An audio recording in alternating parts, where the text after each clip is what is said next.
reformasi pendidikan. Kementerian Pendidikan menguasai pedagogi dan melakukan reformasi-reformasi Kita sama ada di KPM, di JPN dan DPD. Kementerian Pendidikan KPM sekolah iaitu sekolah fokus, aspirasi dan tumpuan utama KPM tapi cabaran di hadapan kita. aspirasi pendidikan mulai Dan komitmen kebijakan Malaysia. Sedikan kesihatan reproduktif dan sosial serta boleh dijadikan sekolah contoh. Assalamualaikum warahmatullahi wabarakatuh dan salam sejahtera. Nama diberi Nur Alia Maisarah binti Muhammad Azlan, merupakan pelajar PPISMP ambilan 2025-2026 dan juga merupakan pelajar daripada Pendidikan Islam 3. Jadi baiklah, pada video kali ini kita akan membincangkan tentang aspirasi dan hala tuju pendidikan serta implikasinya terhadap guru berjiwa pendidik di bawah tema Pendidik Berjiwa dan Pendidikan Bersama Membentuk Pendidikan yang Dinamik. Jadi pertama sekali, mari kita lihat tentang apa itu aspirasi pendidikan Malaysia. Aspirasi pendidikan merujuk kepada matlamat dan harapan sistem pendidikan dalam melahirkan generasi yang berkualiti dari segi ilmu, kemahiran serta sasiah. Menurut Kementerian Pendidikan Malaysia, aspirasi pendidikan merujuk kepada matlamat dan hala tuju sistem pendidikan dalam melahirkan generasi yang berilmu, berkemahiran dan berakhlak mulia. Aspirasi pendidikan juga merupakan suatu kerangka matlamat yang dirancang oleh sistem pendidikan bagi membentuk generasi yang seimbang dari segi pengetahuan, kemahiran dan nilai selaras dengan keperluan pembangunan masyarakat dan negara. Kita beralih pula kepada dua perkara yang saling berkait rapat dengan aspirasi pendidikan Malaysia, iaitu SKPM Standard Kualiti Pendidikan Malaysia dan PPPM iaitu Pelan Pembangunan Malaysia. Jadi kita akan lihat kepada Standard Kualiti Pendidikan Malaysia terlebih dahulu. SKPM merujuk kepada instrumen penilaian kendiri yang digunakan oleh semua sekolah di bawah Kementerian Pendidikan Malaysia KPM untuk mengukur, memantau dan meningkatkan kualiti pengurusan, kepimpinan serta pengajaran dan pembelajaran PDP bagi memastikan kecemerlangan sekolah dan kemenjadian murid. SKPM pada tahun 2010 merujuk kepada satu instrumen penilaian yang mengukur kualiti pendidikan dengan jelas dan komprehensif secara berterusan ke arah pencapaian yang memberi impak kepada kemenjadian murid. Jadi SKPM pada tahun 2010 terbahagi kepada 5 standard utama. SKPM juga mempunyai gelombang fasa yang kedua yang merupakan satu instrumen penilaian kendiri yang diperkenalkan oleh Kementerian Pendidikan Malaysia KPM untuk meningkatkan kualiti pengurusan dan pengajaran iaitu pemudahcaraan PDPC di sekolah. Ia merupakan penambahbaikan kepada SKPM 2010 yang berfokuskan kepada tindakan berasaskan evidence, peranan guru sebagai pemudah cara dan pengetua sebagai pemimpin. Seterusnya, kita akan lihat kepada PPPM iaitu Pelan Pembangunan Pendidikan Malaysia yang dilaksanakan pada tahun 2013 hingga tahun 2025. Jadi, apa itu PPM? PPM merupakan satu pelan komprehensif yang dilancarkan oleh Kementerian Pendidikan Malaysia untuk mentransformasikan sistem pendidikan negara dari prasekolah hingga lepasan menengah.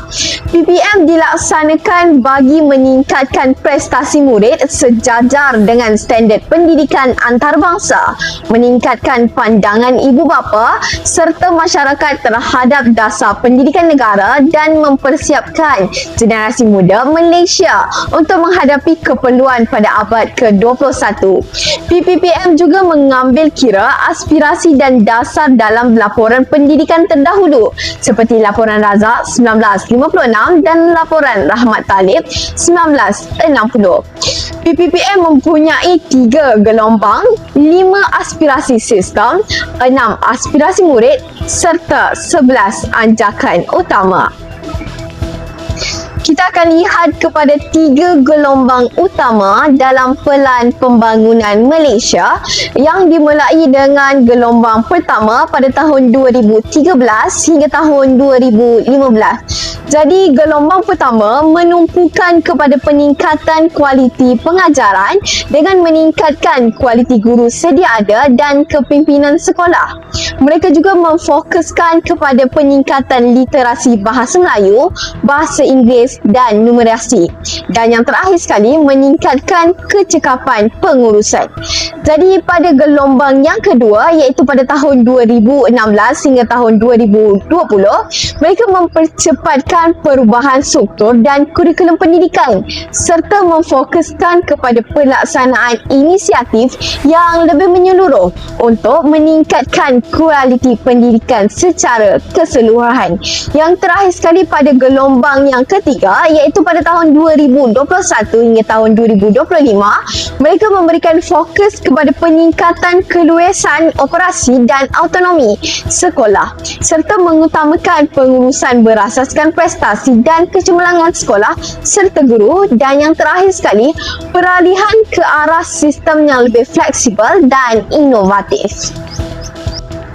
Seterusnya, kita akan lihat kepada 5 aspirasi utama dalam sistem pendidikan Malaysia.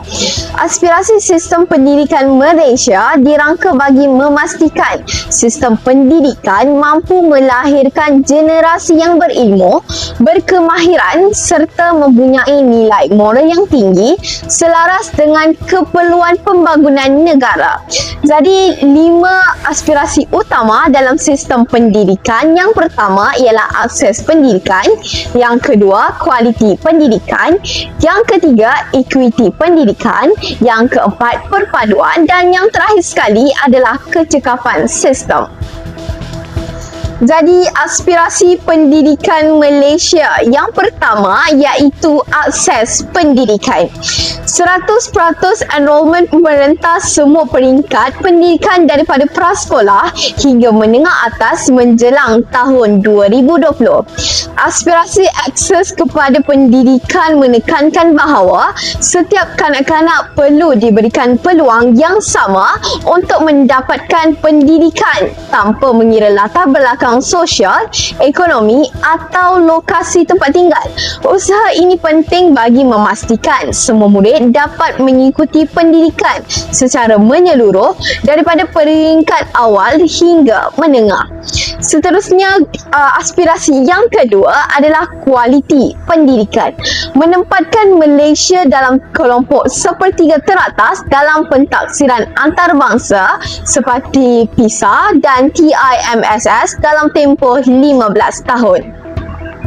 Aspirasi kualiti pendidikan memberikan tumpuan kepada pendidikan standard sistem pendidikan agar ianya standing dengan pendidikan bertaraf antarabangsa melalui penambahbaikan kurikulum, pedagogi guru dan penguasaan kemahiran berfikir aras tinggi dalam kalangan murid. Aspirasi yang ketiga pula iaitu equity pendidikan. 50% pengurangan dalam jurang pencapaian di antara bandar, luar bandar dan sosioekonomi gender menjelang tahun 2020. Equity dalam pendidikan merujuk kepada usaha mengurangkan jurang pencapaian akademik antara murid bandar dan luar bandar serta antara kumpulan sosioekonomi yang berbeza. Pendekatan ini penting bagi memastikan peluang pendidikan yang adil kepada semua murid tanpa diskriminasi.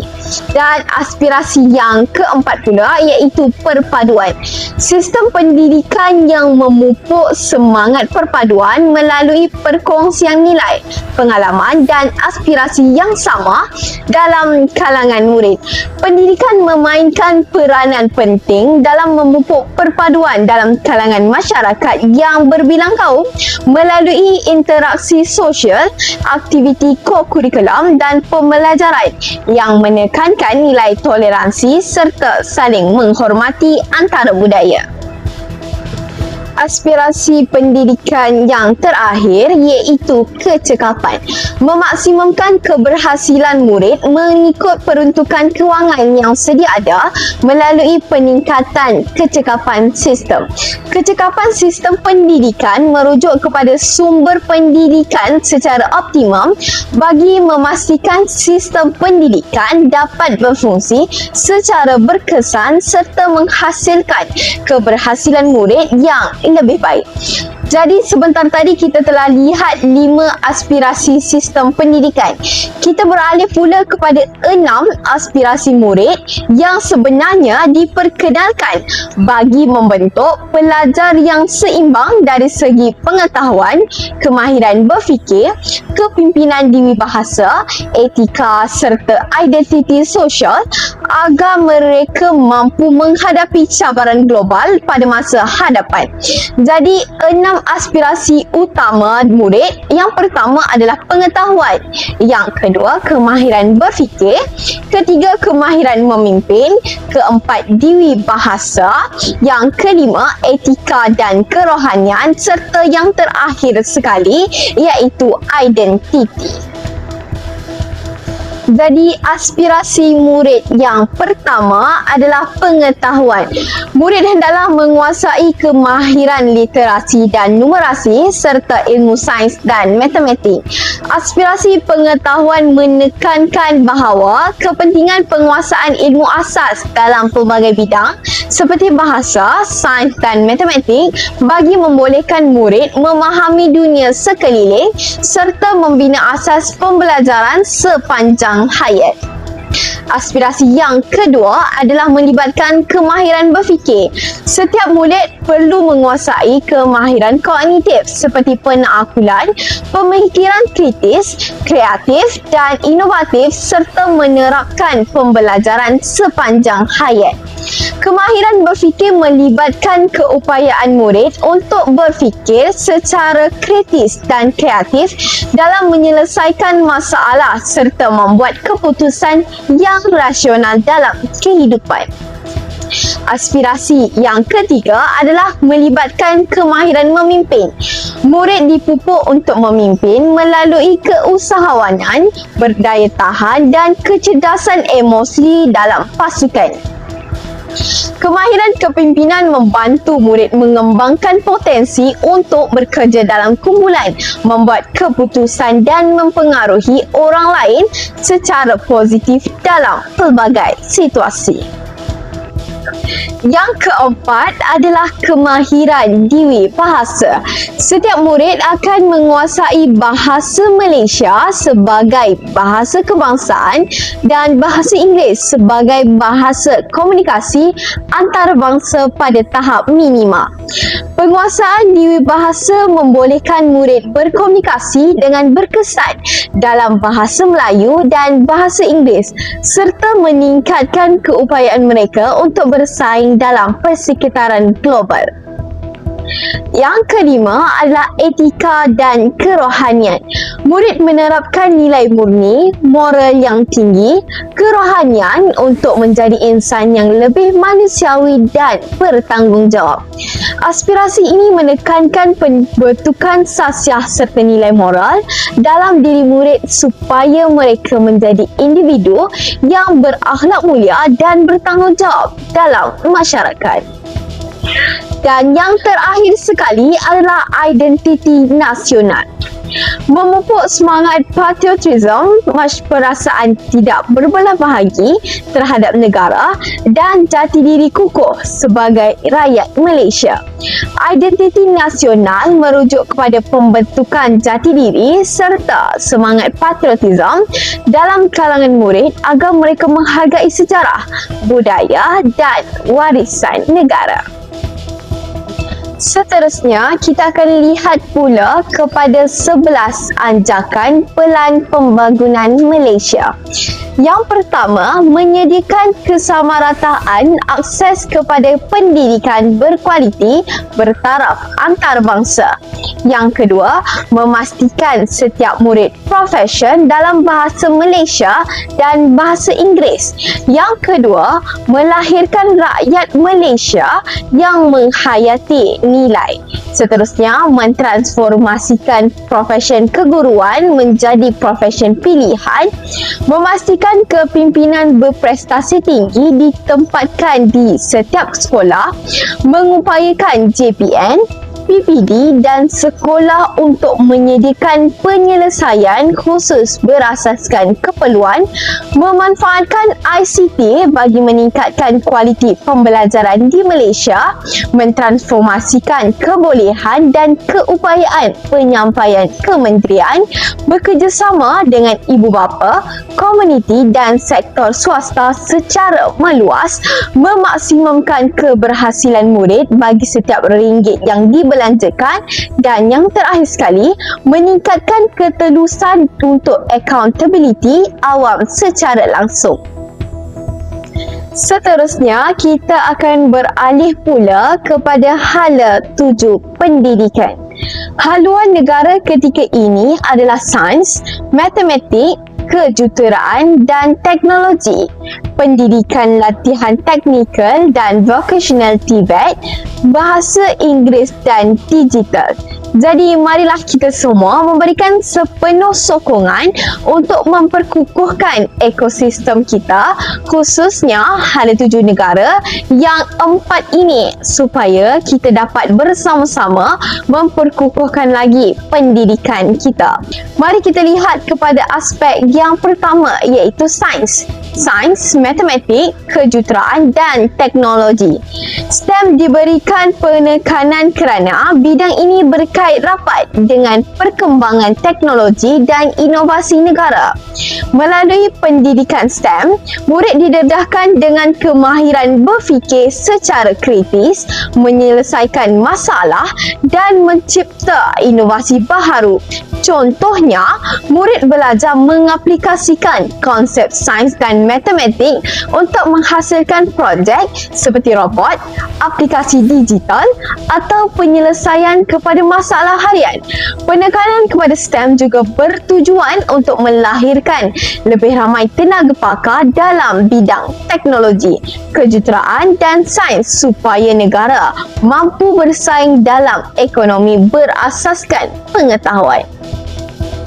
Seterusnya, kita akan lihat kepada Technical and Vocational Education and Training atau TVET, memberi fokus kepada kemahiran praktikal dan latihan industri. Melalui TVET, pelajar bukan sahaja belajar teori semata, tetapi juga memperoleh kemahiran teknikal seperti automotif, elektronik, pembinaan, kulinari dan teknologi industri.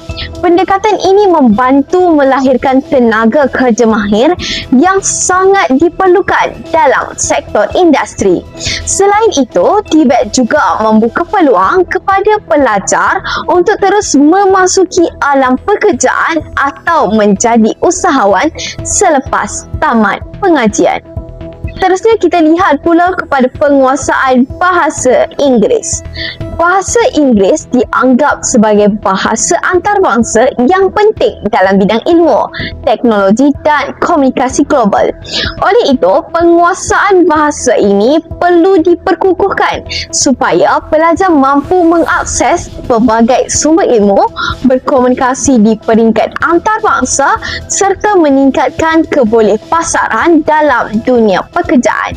Selain itu, penguasaan bahasa Inggeris juga mampu membantu membantu pelajar mengikut perkembangan ilmu moden kerana kebanyakan bahan rujukan akademik dan teknologi ditulis dalam bahasa tersebut.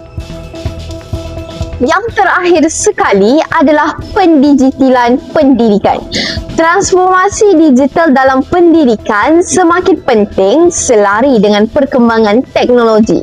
Pendigitalan merangkumi penggunaan peranti digital, platform pembelajaran dalam talian, bahan pembelajaran interaktif dan aplikasi teknologi dalam proses pengajaran dan pembelajaran.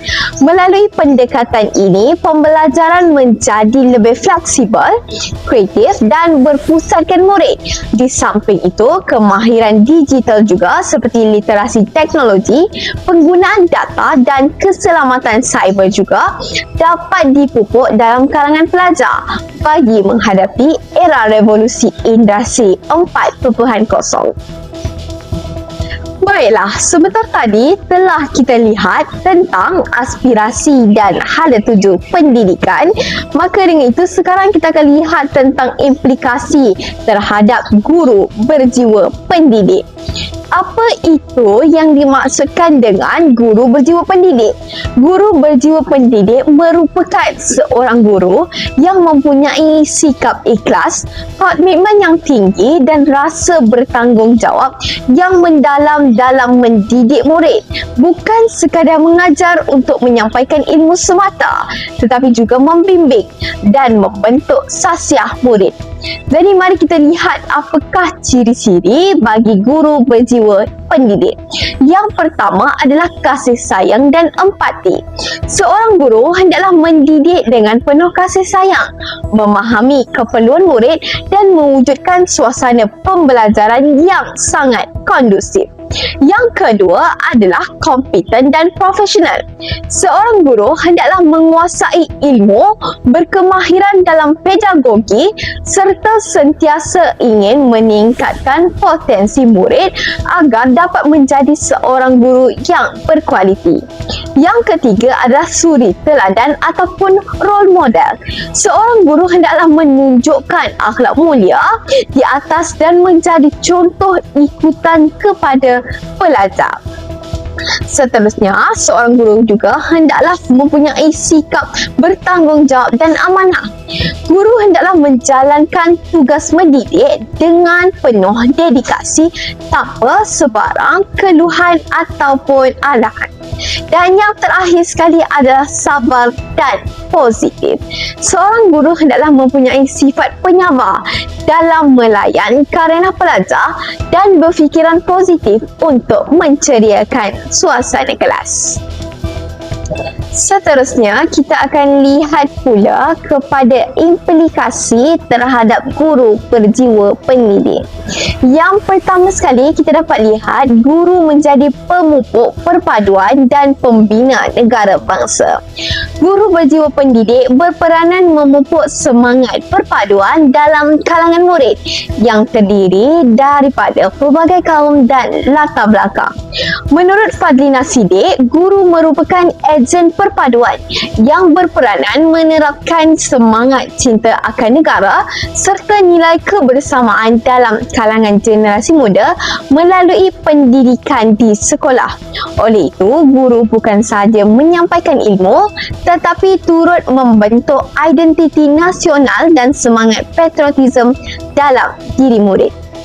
Seterusnya, guru menjadi pembentuk modal insan yang seimbang dan harmoni. Guru berjiwa pendidik juga berperanan membentuk murid secara menyeluruh dari segi intelek, emosi, rohani dan jasmani.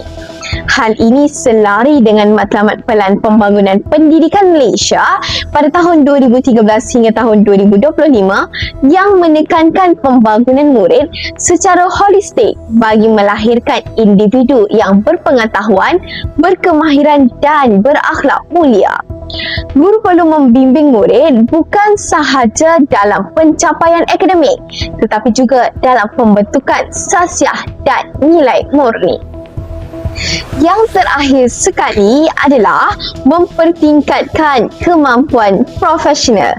Seorang guru yang berjiwa pendidik sentiasa berusaha meningkatkan tahap profesionalisme dalam bidang pendidikan.